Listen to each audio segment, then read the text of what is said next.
This is going to be the most important 9800X3D video you watch.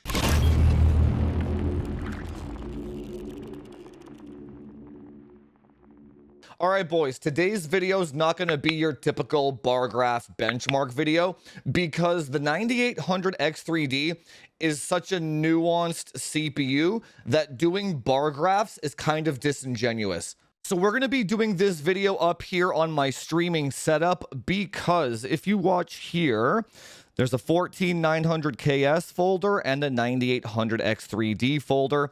Both of these folders have all of the benchmarks that I did, the video clips, etc. And we have to go through every single one, and I got to explain what's going on basically by hand. You'll see what I mean as we go along, but this might be a very long video, but I feel like it's very important for my audience looking for the absolute best and fastest gaming experience. Now, first thing I want to say, AMD, what a box downgrade this is. Look at this. The 7800X3D, I would buy this one just because the box is nicer. But boxes aside, what are we doing today? Today we are comparing the 14900KS max overclock against the 9800X3D max overclock. And the reason why I didn't include the 285K yet is because I just got it yesterday. But also, the 7800X3D, we're only looking for the fastest gaming CPU in this video. In future videos, we will be comparing them against the other two as well. And why the 14900KS and not a 285K?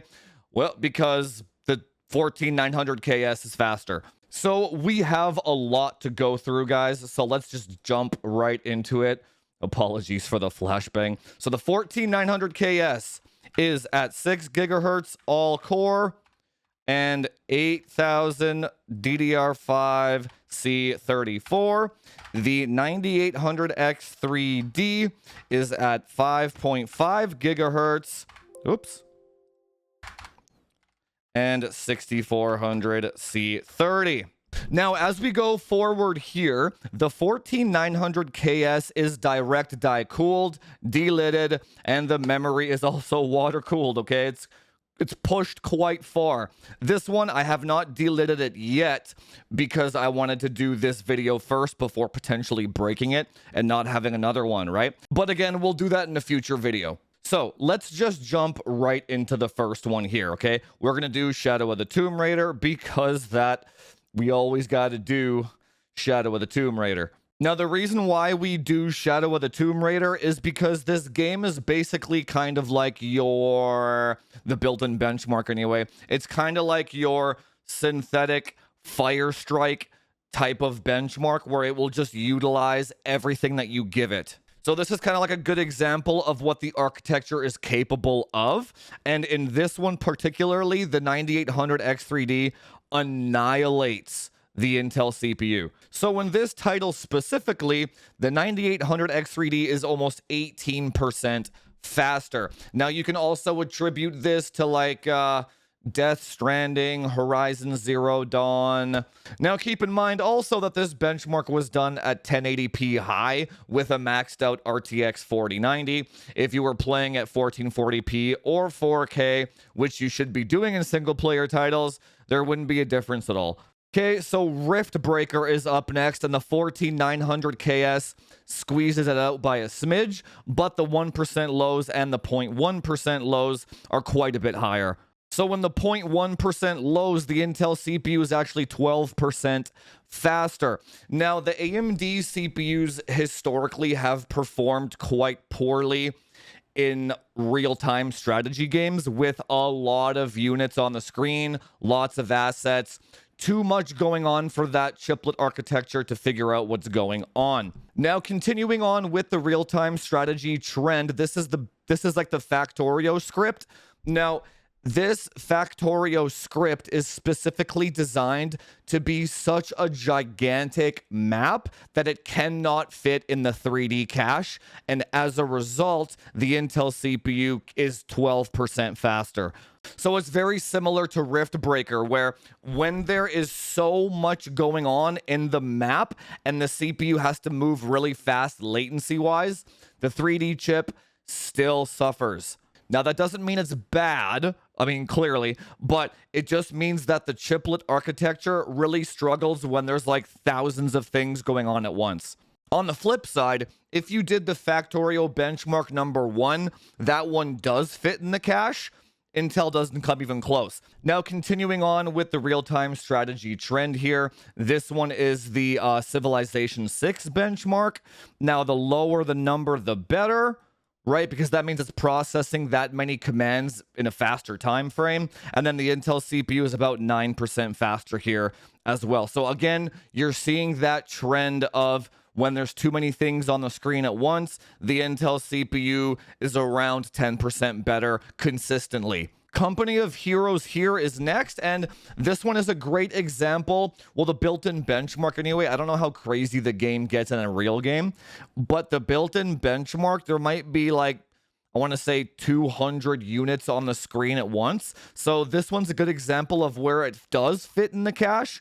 And you can see that the FPS between the two CPUs is basically within margin of error, and it's identical. Now, this next one is Lord of the Rings Shadow of War. The reason why I used this one is because this is quite an older title. I think it uses DX10 or DX11. I'm not sure which one. But basically, it's single thread bound like crazy. And it also has a shit ton going on the map at once. If you've ever played the Shadow series, they have kind of like AI going on in the background at all times, fighting each other and stuff, like based on like their alliances and all that. And there's like a million things going on at once, and the CPU has to process all those commands at all times.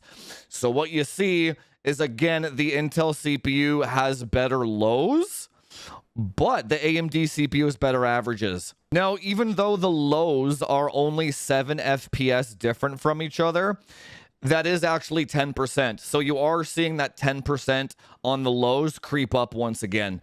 So that kind of covers like the giant map RTS, millions of things going on at once type of games. If that's your jam, then Raptor Lake is still the fastest. Now let's get into some esports here, where we got a built-in Counter-Strike 2 benchmark. This was actually quite a good one. It had a bunch of smokes and Molotovs and all that shit, right? And this one, oddly enough, the Intel CPU is actually better in the averages, but the AMD CPU is better in the lows.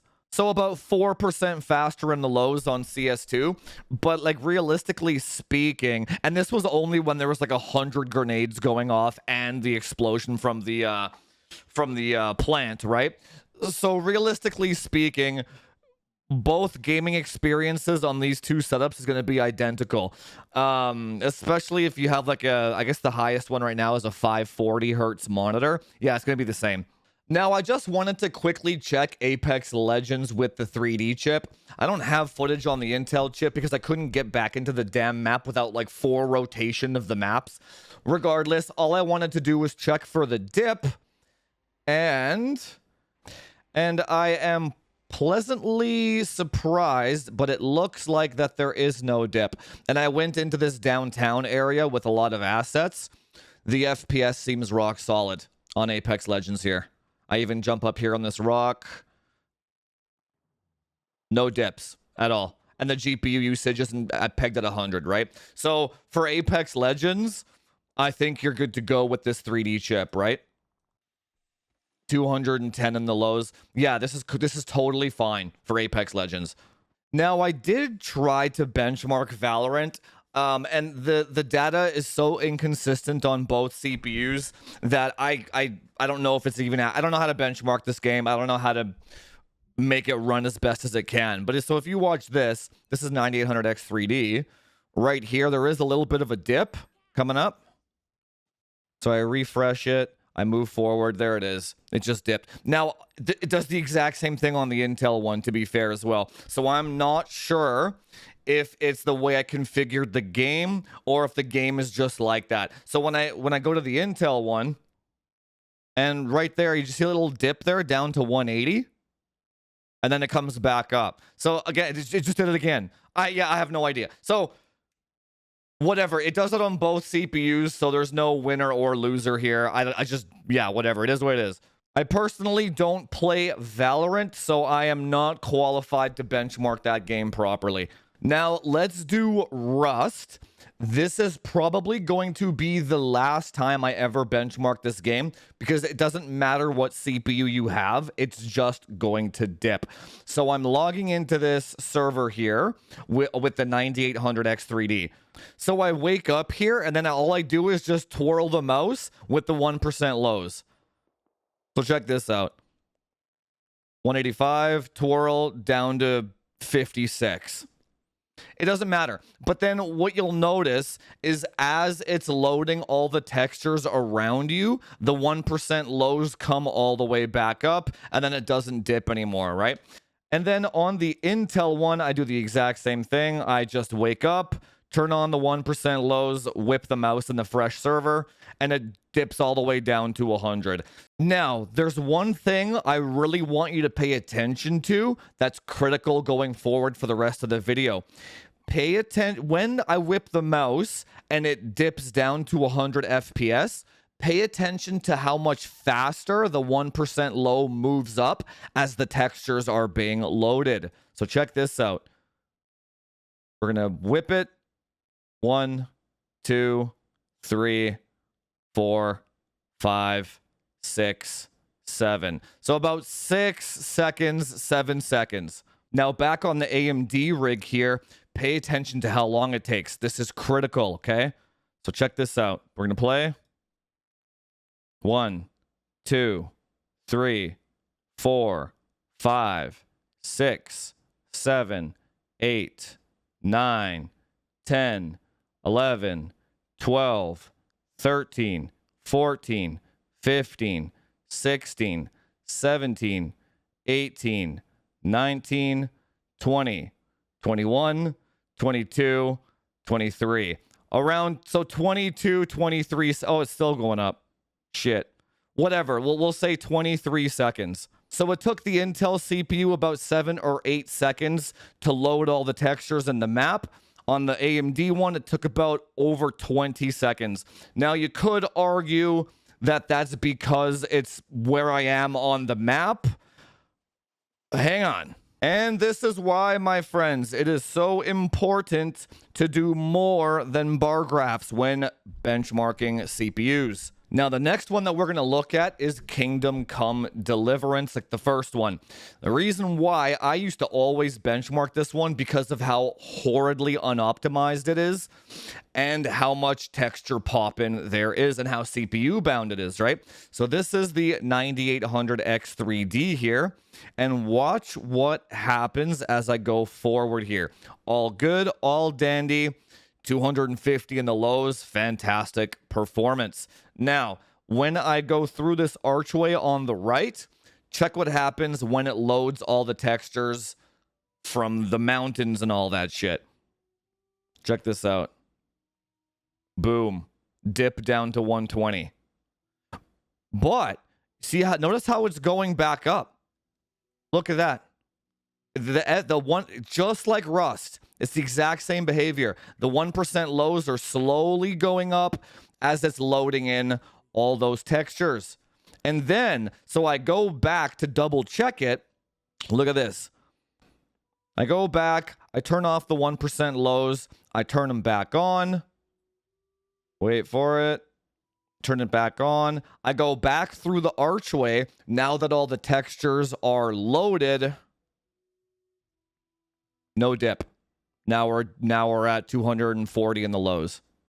This is a particular problem on older games with texture pop-in that were made for consoles, right? Now let's go check the Intel CPU here in the exact same spot. So here we're walking forward with the 14900 KS. You notice that the 1% lows are about 30 to 40 FPS less, right, than the 3D chip. But then we're going to walk towards the archway here when the texture pop-in hits. Rock solid. Nothing. It dips down here a little bit, down to like 170, I believe. But that's... there it is. 190. So basically, unfortunately, it looks like all of the exact same issues with the 7800 X3D are still there with the 9800 X3D. And for any of you wondering if it's an unstable fabric or unstable overclock, no, it does the same thing on stock settings as well. Now, I got another example of this too. You can go all day long with these older games, right? Let's go Borderlands 2. Again, you OGs of the channel, I used to benchmark this game all the time for that single thread FPS. You guys remember how this game used to give me headaches because it's so horrendously optimized? I think this one's DX9 actually, uses like one core. But I used to always benchmark this one because of how horrendous it was, right? So what we're gonna do here, we're just gonna load into the map and I'm gonna twirl the mouse with a 1% low as the textures load up. Check this out. Bam. It went down to, what was it, 80 FPS? Think there? This is first load into the map. So let's count as well with the Intel one. So it just dipped. 1, 2, 3, 4, 5, 6, 7, about 8 seconds there. It took for all the textures to load on the 3D chip. And then now I run across the whole pond and whip my mouse around and everything, and then the dips all go away after, right? Now, let's do the exact same thing on the Intel CPU. Right here. Continue. It's going to continue into the same spot. So check this. Dip. 1, 2, 3, 3.5 seconds, 4 seconds. So it loads the textures twice as fast. And again, the 1% lows are not as high once those textures are loaded. But it does it in half the time. So this is especially important for games like... you know where else this does this? In my previous videos, Jedi Survivor, Hogwarts, Starfield, any games that have to pop in textures, you're going to have those dips, and it's going to feel way worse on an AMD 3D chip CPU. So that's 3 different games and 3 examples of both CPUs dipping, but the AMD CPU taking twice as long to catch up those 1% lows. That's why I was saying at the beginning of the video, it's very difficult and misleading to benchmark the 3D chips, because if you just use canned benchmarks like Shadow of the Tomb Raider, it's going to look way better than it actually is when the user experience and the dip are still horrendous on this thing. Unfortunately, I'm sorry to say, it still is.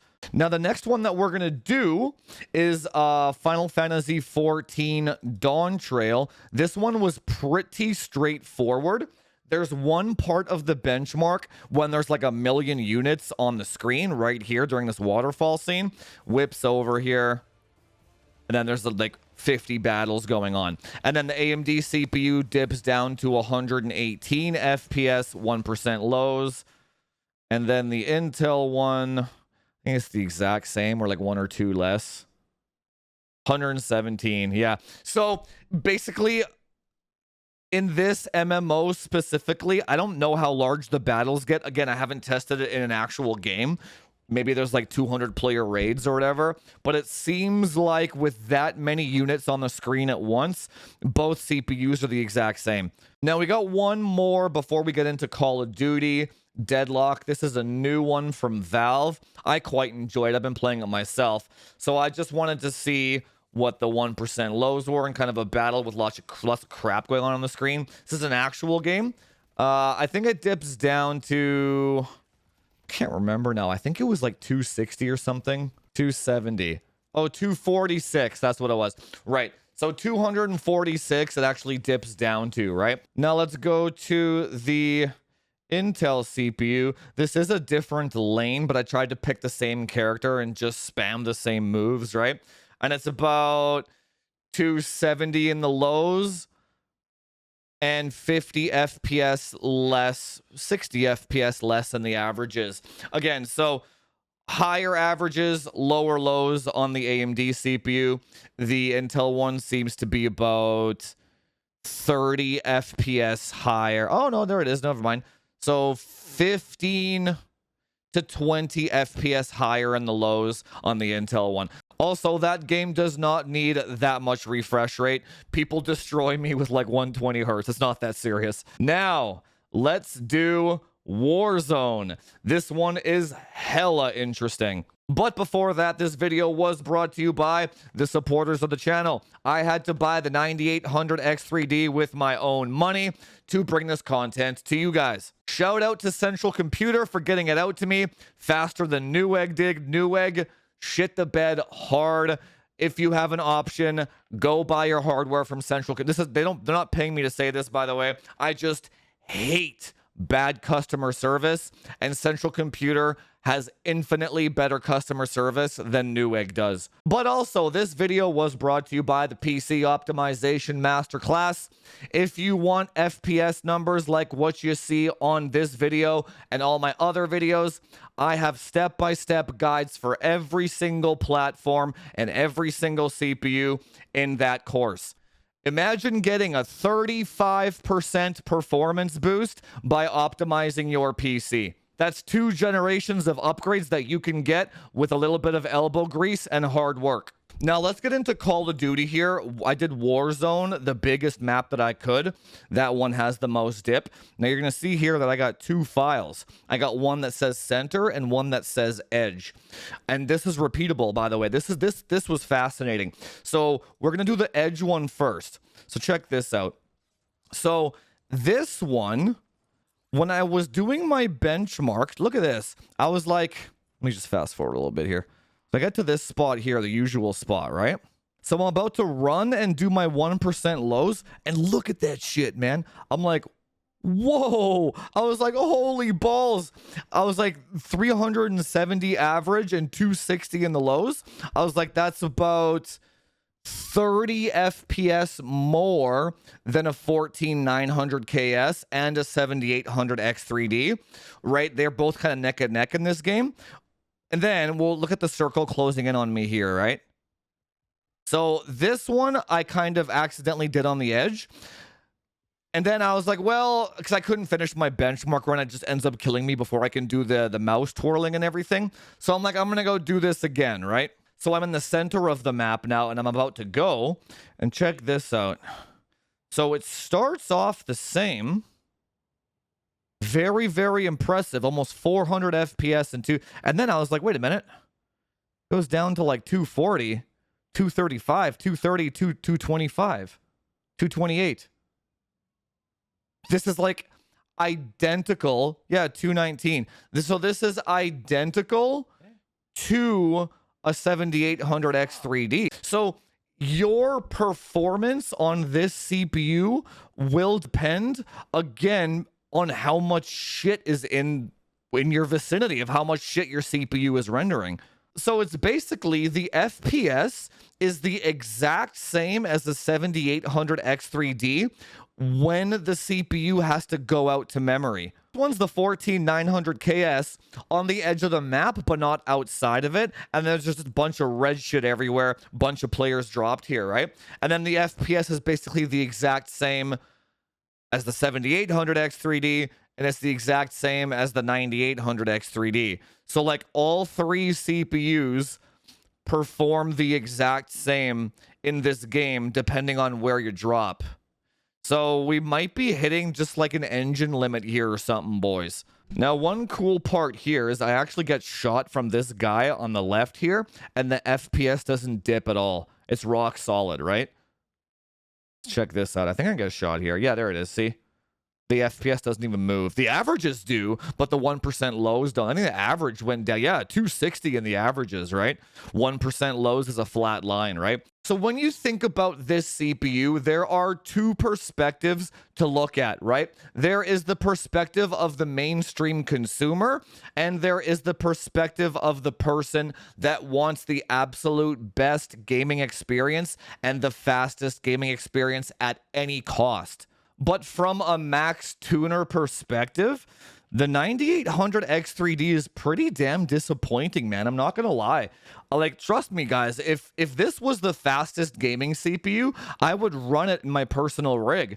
But there's too many caveats to this thing. At the end of the day, it's still a chiplet architecture, and it's still up against a monolithic one. So let's say that this circle here is the 7800 X3D, right? And then let's say this circle here is the 9800 X3D, and the circles are your cache kind of maximum levels. Now, from my perspective, messing with both of these CPUs for a bit, when a game fits, or the instructions fit in a cache anywhere in here, within this green bubble, the 9800 X3D will outperform the 14900 KS and the 7800 X3D by quite a large margin, just because it clocks that high and the IPC is so insane, right? But if the total amount of data starts bleeding out from this green circle here, the FPS between these two CPUs is basically the same, because they're going through the same IO die, and they're going through the same fabric speed, and they're going through the same memory speed, 6400.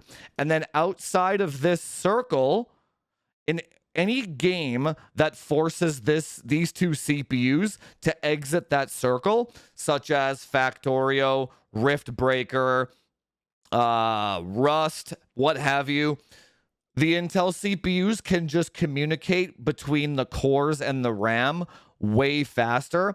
And then anything outside of this circle, the Intel CPU is still king, right? So your decision as a consumer and as a follower of mine, you have to decide for yourself, are you willing to spend a month of your time FAFOing to make this the best gaming experience? Or do you want to just plug this shit in and spend 10 minutes enabling XMP? And there is no wrong choice here. If you don't have time for this shit, just get a 3D chip. Now, regardless of what side of the fence you sit on, I couldn't care less. I'm just here to provide you with the information, and I do sell both platforms on my shop regardless. Framechasers.org/shop. The world is your oyster. I will also leave affiliate links down below to all of the products benchmarked today, so that if you want to build your own system from scratch, use those affiliate links. Help support the channel at no cost to you. So yeah, honestly, it's kind of meh for how much I really liked Zen 5. The Zen 5 3D variant, again, has all the problems of the 3D variants have had in the past, right? Because you have to keep in mind that a lot of guys in my community bought the 13900K on launch day, and that thing released in, I think, October 2022, I believe, right? So we've had this level of performance for 2 years already. So now you're just getting it out of the box now without the tuning part of it, right? So, but for those of us that have already had this for the last 2 years, we just wanted I wanted something more, is what I want to say. Now, that doesn't mean that it's not an amazing CPU. Don't get me wrong. It's a fantastic CPU for people that just want to plug and play and no FAFO. But again, it's like, I'm just going to go about my day and nothing ever changes, man. I only covered gaming today as well. I didn't cover all of the Windows lag and jutters that happen with this architecture. It's such a nightmare, dude. But what I will do is I'll hook up that rig and we can go through all the Windows lag together on stream on Saturday. So if you want me to do anything specific with that CPU so you can kind of test it for yourself, come join us on stream on Saturday. I'll have it hooked up and then we can FAFO together.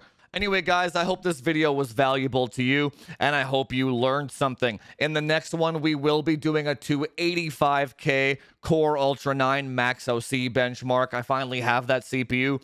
Shout out to Central Computers again. So make sure you subscribe so you don't miss that one, because we need to see if the Core Ultra 9 can get anywhere close to these CPUs. And I will see you guys in that one. Talk to you later.